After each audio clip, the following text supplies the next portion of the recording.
They found 20 times more lead than Health Canada's limit for the amount of lead allowed to be in children's products. 229 times the legal limit of phthalates. Double the legal limit of formaldehyde in some hats. And for that, we can thank capitalism and the maniacal pursuit of privatized material wealth, even at the expense of our health and well-being.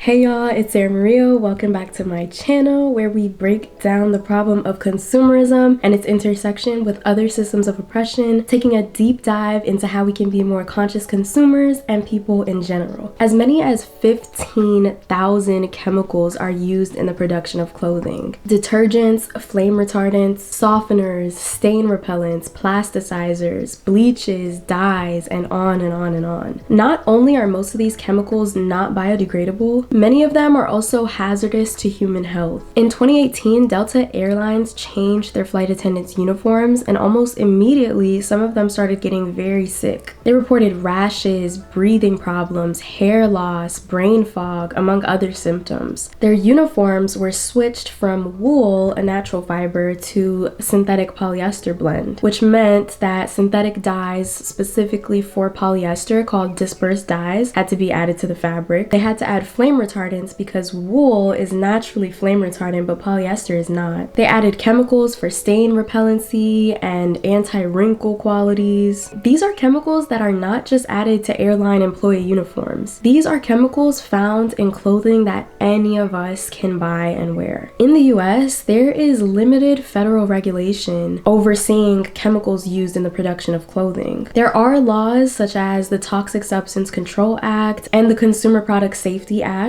both of which attempt to regulate toxic substances in our clothing. On paper, these laws sound great, but in practice, they are actually very limited in their ability to adequately protect the public. Much of the regulation around toxic chemicals in clothing is actually just damage control, attempting to clean up the mess made by chemical corporations and clothing corporations after they've already harmed and poisoned the public. In fact, the US has significantly less regulations on chemicals than the EU and Canada. In cosmetics alone, the EU has banned or restricted more than 1,300 chemicals, while the US has outlawed or curbed just 11. So in this video, we're going to talk about the chemicals in our clothes and the effects they have on our body and the environment. We will also explore the inextricable connection between the use of these harmful synthetic chemicals and the rise of the fast fashion system, which engages in mindless overproduction. But before we get into that, we have to talk about the general lack of federal oversight with regards to the use of these chemicals in the clothes that we buy. As global consumption of clothing has increased by 400% in the last few decades, and in the US alone, we consume around 18 billion garments annually. So the conversation around toxic chemicals in our clothes and how they are allowed to be there is more important than ever. Let's get into it. So before the 1970s, the US government had virtually no records of what chemicals were imported, manufactured, used, or released into the environment, and no way of regulating these chemicals before they appeared on the market. The Consumer Product Safety Act of 1972 established the Consumer Product Safety Commission, abbreviated to CPSC, and gave them the authority to evaluate consumer products to prevent product-related death, illness, and injury. In 2010, during a testimony in front of the US Senate, Rachel Weintraub, Director of Product Safety at the Consumer Federation of America, said, "The CPSC's budget had not kept up with inflation, had not kept up with increasing data collection needs, had not kept up with the fast-paced changes occurring in consumer product development, and had not kept pace with the vast increase in the number of different types of consumer products on the market." She explains how the CPSC simply did not have the resources, the infrastructure, or the funding to adequately protect the public like they were supposed to. As a symptom of this, the agency's staff of 978 employees in 1980 was reduced to just 401 by 2007, a 60% decrease in staff. Fast forward some years, the CPSIA, which stands for the Consumer Product Safety Improvement Act, was enacted in 2008 in an attempt to reform the CPSC's ability to protect consumers from hazardous products. Weintraub said in her testimony, "Many consumers believed that products were tested before they were sold, that some entity issued stamps of approval for products before they were sold in the store. However, that was never true. Before passage of the CPSIA, the CPSC, for the most part, had authority only over products after they were sold. If a problem was identified as posing a risk of harm to consumers, the CPSC could recall the product, but that was only after the hazardous product was already in consumers' homes and in their children's hands. Damage control, not protection or prevention." She goes on to say the CPSIA of 2008 is a huge improvement in the CPSC's ability to proactively protect consumers. So that is a step in the right direction. However, I say all this to bring light to the history of lack of adequate federal oversight regarding toxic substances in consumer products. The Toxic Substances Control Act of 1976, abbreviated to TSCA, is when the EPA, the Environmental Protection Agency, gained authorization to ban or restrict the use of chemicals in consumer products that pose serious health risks. 1976 is definitely a little too late, considering there were already tens of thousands of chemicals on the market being used in the production of consumer goods. But it's something, right? The problem is, chemical corporations like DuPont, for example, were very intimately involved in the drafting of this law, largely to ensure that their business interests would be protected. The American Chemistry Council, ACC, is an organization whose mission is to promote interests of corporations in the chemistry industry. They have a PAC, a political action committee, that allows chemical industry executives and employees of ACC to pool personal voluntary financial contributions. The contributions are used to support candidates seeking elective office at the federal level who are proponents of issues important to our members. Ultimately, we want to help elect individuals who understand our industry and are responsive to our business concerns.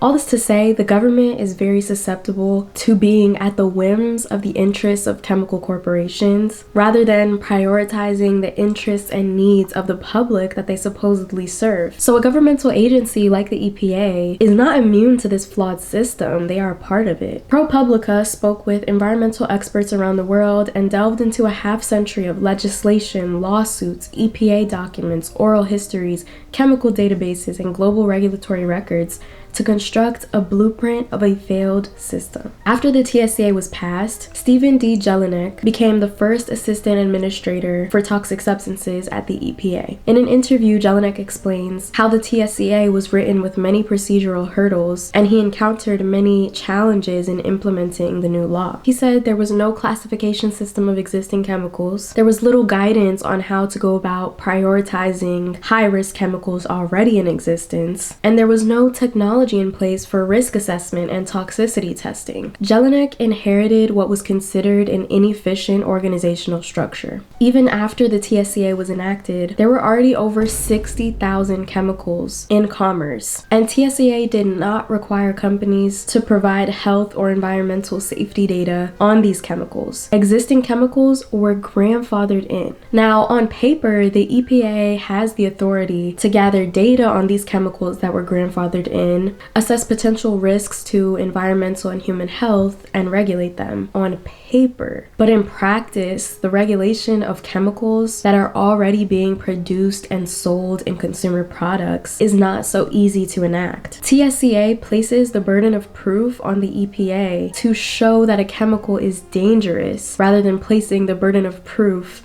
on chemical corporations to show that a chemical is safe. It's the same idea as innocent until proven guilty, except we're talking about toxic chemicals that are actively being disseminated into the public and have mountains of scientific evidence proving their toxicity. Far from innocent, if you ask me. The result of this flawed system is that between 1976, when the TSCA was enacted, until 2016, the EPA was able to regulate 10 chemicals out of the 86,000 registered chemicals in existence. Within that same time frame, only about 20% of new chemicals that were created were actually vetted by the EPA for safety. Are you seeing the problem here? To me, this is a blatant case of prioritizing the interests of chemical corporations over the health and safety of the public. Prioritizing the continued use of chemicals so that corporations will not have to recall products, change formulas, and ultimately dedicate funding and resources to phasing out the use of certain chemicals, even if these chemicals are known to have damaging effects on the human body. Take the famous example of asbestos. Asbestos was used in many common household products and today is pretty much unanimously accepted to be toxic and carcinogenic. It's known to cause mesothelioma and lung cancer and is estimated to have caused over 200,000 deaths globally. After 10 years and millions of dollars of work, the EPA finally used the TSCA to ban asbestos in 1989. But then corporations that use asbestos sued the EPA, and a federal court overturned the ban in 1991. The court claimed that the EPA failed to prove that a ban on asbestos was the least burdensome option, a very technical phrase that's used in the written TSCA law that requires the EPA to place the least burden on chemical corporations through their regulation. In a dissertation essay by Gregory Zajac at the University of San Francisco, they explain that in the TSCA, safety determinations had to be considered and exercised to not impede unduly or create unnecessary economic barriers to technological innovation, a ruling that appears to heavily favor the chemical manufacturing industry. Like, hello? Who cares what is least burdensome to chemical corporations and their technological innovations when people are literally dying because of them? To this day, the US is still working on phasing out asbestos. The last known form of asbestos still being used in the US, called chrysotile asbestos, was just prohibited earlier this year in 2024, and the EPA has been trying to ban asbestos since the 1980s. And even with this ban, the legacy of asbestos obviously very much persists, as it's still a component of so many products and will continue to be in our environment for a very long time. But I say all this to explain just how difficult it is for the EPA to actually protect the public when facing off against chemical corporations. And for that, we can thank capitalism and the maniacal pursuit of privatized material wealth, even at the expense of our health and well-being. Once an EPA scientist suspects that an existing chemical may pose a health risk, they must go through a long bureaucratic process just to get information from the chemical industry that produces that chemical. This can take years of illness, of neurological malfunctioning, years of preventable deaths, years of families changed forever by loss. To understand this more, check out the movie Dark Waters, which tells the story of attorney Robert Billott's decades-long case against chemical manufacturing corporation DuPont. Yup, the same DuPont that was allegedly intimately involved in the writing of the TSCA. DuPont was dumping toxic chemical waste into a community in West Virginia for decades, and when attorney Billot attempted to find information on what chemicals and what amounts, he found nothing in the EPA reports. The reason there was nothing was because the chemicals being dumped were unregulated by the EPA at the time, meaning not only did their dumping of these chemicals not have to be disclosed, neither did their production and use of it in consumer products. The chemical Billot discovered was being used and dumped by DuPont was C8, also called PFOA, which stands for perfluorooctanoic acid, which coats cooking pans and makes them non-stick, among other uses. And their waste from their production plants was riddled with PFOA and was contaminating public water supplies in the vicinity of their factories. I won't tell the long story here, but definitely check out the movie. But I brought up this example to say, Billot filed the first lawsuit against DuPont in 1999. And the matter was not settled until 2017. DuPont and other companies were able to use and profit from PFOA for decades with no transparency and no consequences, even when they themselves had conducted internal studies that showed the detrimental health effects of PFOA long before they even began to be investigated. They knew the damage they were causing, and the world has been and continues to pay the price of their greed and negligence. PFOA is one chemical under a group called PFAS, which stands for perfluorinated alkylated substances. PFAS are used in nonstick cooking pans, as I mentioned, but it's also used in carpet flooring and clothing because its rigid chemical structure allows water and stain-resistant qualities. Its rigid chemical structure is also what makes it a forever chemical, meaning it does not degrade in the environment or in our bodies. As I said in the beginning of this video, more than 15,000 chemicals are used in the textile manufacturing process. PFAS, lead, phthalates, azodyes, chlorine bleach, just to name a few. All of these show evidence of being carcinogenic, hormone disruptors, and skin irritants after short-term or long-term exposure. PFAS are used to confer water, stain, and heat resistance, as I said, so a lot of times they can be found in raincoats, shoes, outdoor gear, and athletic wear like yoga pants. Lead is used as a dye pigment to stabilize the dyeing process and help dye penetrate into fabric. It can be found in any clothing that's brightly colored and is really common in fashion accessories made of artificial leather, primarily the bright colored items. Phthalates are used to make plastic more flexible and durable. They are used to incorporate plastic into shoes and garments and to help print images onto garments. They can also be found in activewear and anti-odor clothing. Azodyes are what they sound like. They are the most commonly used type of dye in the textile industry. Many dyes fall under this category, but some azodyes, not all, break down into aromatic amines, which are known to be carcinogenic. And chlorine bleach is used to process natural fibers like cotton, but it's also used in the preparation of synthetic fibers like polyester. In 2021, Canada Broadcasting Corporation bought a bunch of items from fast fashion companies Shein, Zaful, and AliExpress, including children's clothing and accessories. They brought them to a lab to be tested for PFAS, lead, and phthalates. One of the items was this tiny faux leather red purse. It was found to have 5 times more lead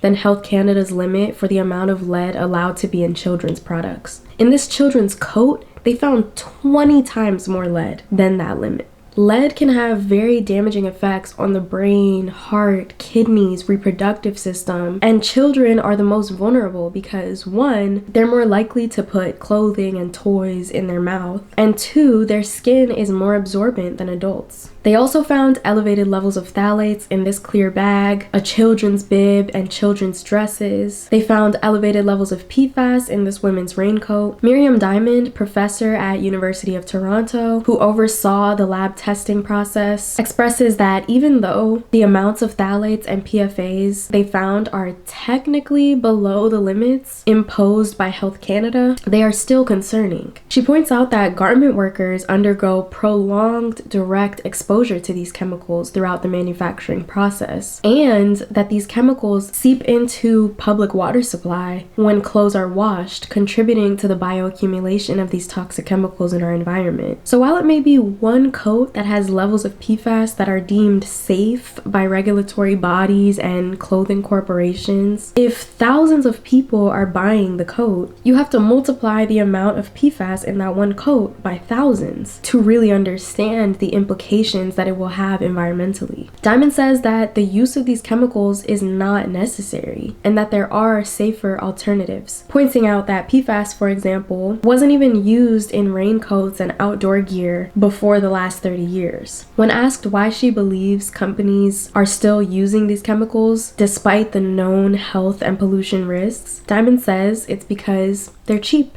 Of course. Another study conducted by an environmental health team in South Korea found a pair of shoes from Shein with 229 times the legal limit of phthalates. They found double the legal limit of formaldehyde in some hats. They found 11 times more lead than the legal limit in sandals from Temu. While Shein says they work closely with international third-party testing agencies to regularly carry out risk-based sampling tests to ensure that products provided by suppliers meet Shein's product safety standards. And Temu says, we have swiftly removed these product listings from our global marketplace and are enhancing our systems and guidance to merchants to ensure they comply with safety standards and local regulations.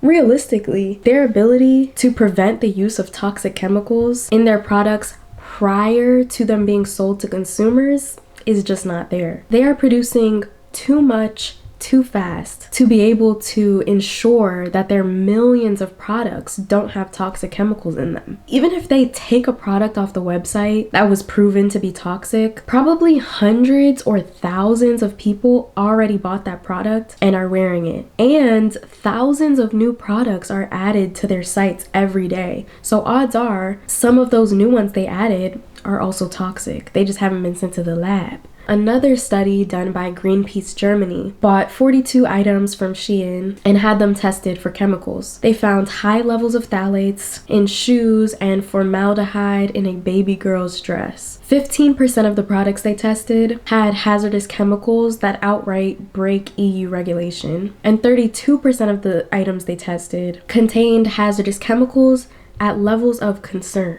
The interesting thing about my research into all these studies on toxic chemicals in our clothing is that I didn't really come across any that were done by organizations or agencies based in the US. I'm not saying they're not out there, I'm sure they are, and if you know where to find them, let me know, but it's definitely not at the forefront of the list when you start looking into this topic. So I say this to draw the link between the historical and ongoing lack of chemical regulation in the US. And like I said in the beginning of this video, the US is consuming more fast fashion than ever before. All the while, US agencies like the EPA are simply not able to do enough to inform the public of and protect them from potentially poisonous substances in the things they're buying. There is a direct link between the fast fashion system and the increase in use of these synthetic harmful chemicals. Fast fashion relies on finding ways to maximize production levels and minimize production times. They need the quickest, cheapest options. That's why between 2000 and 2014, global clothing production doubled, and it was in 2002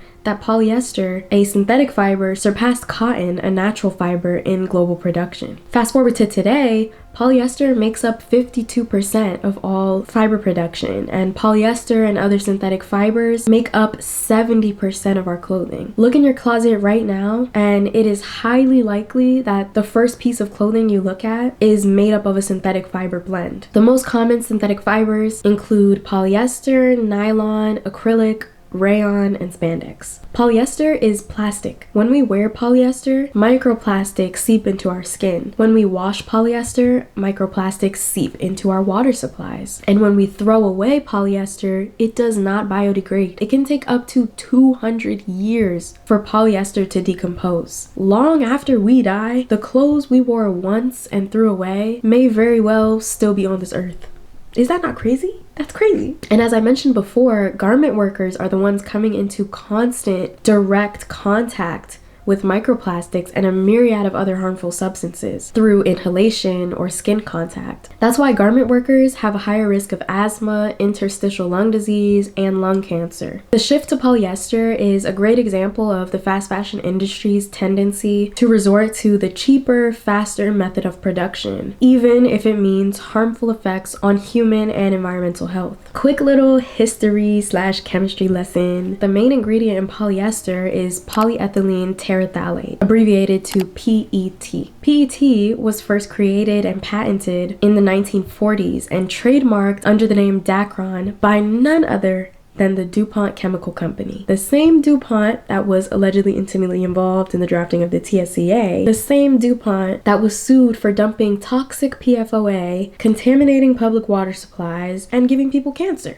Okay, fun fact, this is a little side story, but now DuPont has actually rebranded their textiles and interiors department, which is the portion of their company responsible for patenting PET, I believe. So rather than being under the name DuPont Textiles and Interiors, in 2004, they rebranded to Invista, while still being a subsidiary of DuPont. Now, I can't help but think that because of all the bad PR DuPont was getting from the high-profile PFOA case, they tried to change their identity and go by a new name. It's like when the killer in the movie puts on a wig and gets a fake ID to try and get away with it. And then, to make a short story long, as I love to do, I'm a yapper, they sold Invista to Koch Industries for over $4 billion.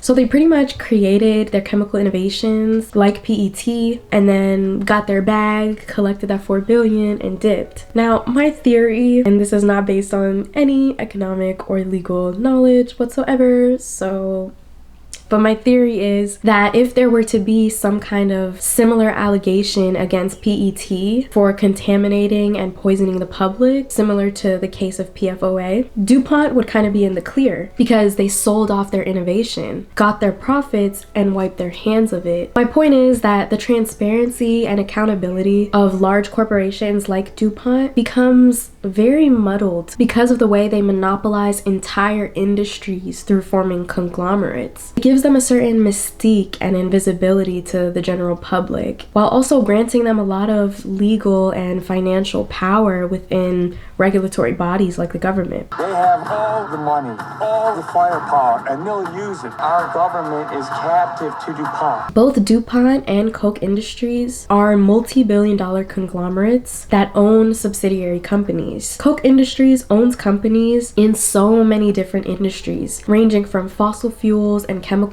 to electronics to cloud computing software. And this reminds me a lot of the monopolization and conglomeration that we see in luxury fashion that I talked about in a previous video. There are always a few people at the top owning all the means of production, and then they give all their subsidiary companies cute little different names and logos so that to the average consumer and to the general public, it looks like we're supporting a diversified economy through our consumption. But really, we're buying all these different things from all these different subsidiary companies, and a lot of times it's pouring money into the pockets of the same 4 or 5 people that own these conglomerates, which really facilitates the continued dominance of the ruling class, the top 1%, and it contributes to the ever-widening wealth gap. But back to the point, back to the discussion around polyester. So PET is produced by the polymerization of ethylene glycol and terephthalic acid. Both of these substances are components of crude oil. Therefore, making PET begins with the drilling or fracking for oil. The oil then undergoes fractional distillation to separate out these components. And then these components undergo various chemical reactions to produce PET pellets, which can later be melted and spun into fibers that become polyester as we know it. The synthetic material was an attractive product because it was durable, lightweight, and water and fire resistant. It was also incredibly cheap. Blending polyester with natural fibers like cotton became the norm for garment production. It is true that polyester has great qualities as a fabric. It's flexible, durable, and wrinkle resistant. In fact, it was first marketed to housewives in the 1950s as being a wrinkle-free and more convenient fabric. So yes, polyester does have great qualities, but ultimately it was incredibly cheap. And compared to cotton, an organic fiber, polyester is much faster to produce. Cotton takes about 5 months to grow from a seed to a ripe plant. It then has to be harvested and sent to factories for processing where the seeds and debris can be removed, among many other steps. Polyester doesn't need any time to grow and harvest, and it can be produced in a factory or a lab regardless of any weather or crop limitations. It is easier, faster, and cheaper to produce in mass, which is perfect for the needs of the fast fashion industry. Ultimately, the industry-wide shift from natural fibers to synthetic fibers is a symptom of fast fashion's overproduction and the resulting overconsumption by consumers. Like I said in a previous video, the fast fashion industry has long surpassed the limits of the natural world. They therefore resort to using synthetic dyes that pollute and cause disease, synthetic fabrics that contribute to global warming through their dependence on fossil fuels, and these synthetic fabrics also don't biodegrade, so they accumulate in our environment and in our bodies. They resort to using PFAS, lead, and phthalates to create millions and millions of tons of brightly colored garments that we honestly don't need. While I don't yet have the solution to the systematic issue of toxic chemicals in our clothing, I do think the first step is being aware. Being aware of potential illness that we are unknowingly subjecting ourselves to through our mindless consumption of fast fashion. Being aware of the fact that we have to take initiative to learn what is in the products we buy. We can't rely on governmental regulation, and we definitely can't rely on clothing corporations to have our best interests. So I hope you enjoyed this video. I hope it was informative. I hope it was interesting. Please let me know your thoughts in the comments. And if you enjoyed this video, don't forget to subscribe and turn on your post notifications so you can be notified every time I upload. I also have an Instagram account called @FightBigFashion where I make infographics and share resources all about the harmful effects of fast fashion and overconsumption. So yeah, I'll see you guys in the next video. Ciao!